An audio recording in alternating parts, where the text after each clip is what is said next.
Welcome to day 17 of this 30-day adventure to great photos. Alright, how did it go yesterday? Have you noticed anything happening with your ISO and your shutter speed when you were shooting with a small aperture, with an f-stop that was really high around f8? Have you noticed something compared to the previous day? And most importantly, have you thought about how you could be using that setting for certain kind of photos?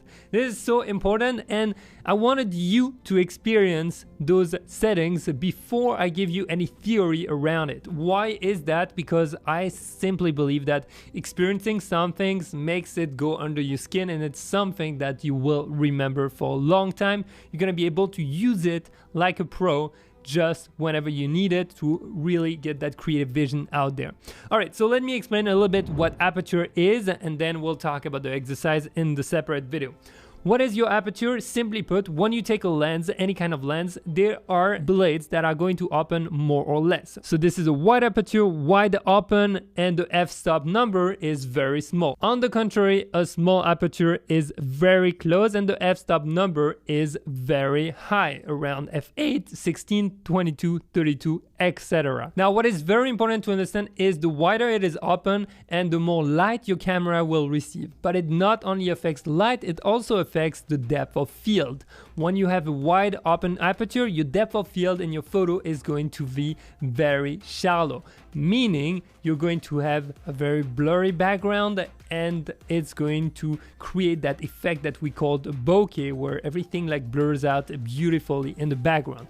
When your aperture is, on the contrary, very small, meaning your f-stop number is high, you're going to have a depth of field that is very deep into your image. You're going to have more layers that are in focus than when you're shooting at a wide aperture. So why is it important? Well, very simply put, shooting at a wide aperture allows you to very easily isolate your subject. We talked about it last week, but it is something to remember.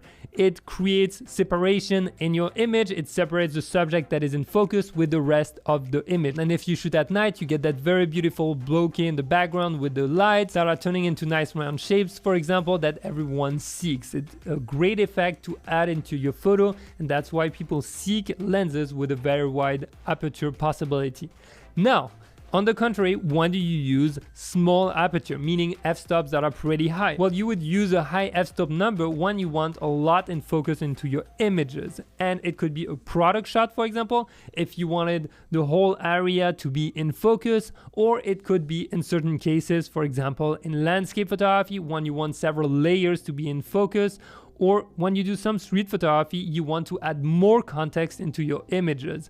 Again, choosing your aperture will define how much context is going to be given to your viewer. And for me, aperture is the one thing I want to be in control of all the time. I want to know if I want just a small part of my image to be in focus, just my subject and everything blurring out so that I can isolate it, or do I want everything to be in focus so that I tell more into my image, that I give more context to my viewer. It is very important to think about it in that way when we're talking about aperture. Now, this is for the theory. I hope this has been helpful. If you have any question, let me know below. Now we're gonna move on to the next video for our little exercise for today. Let's go.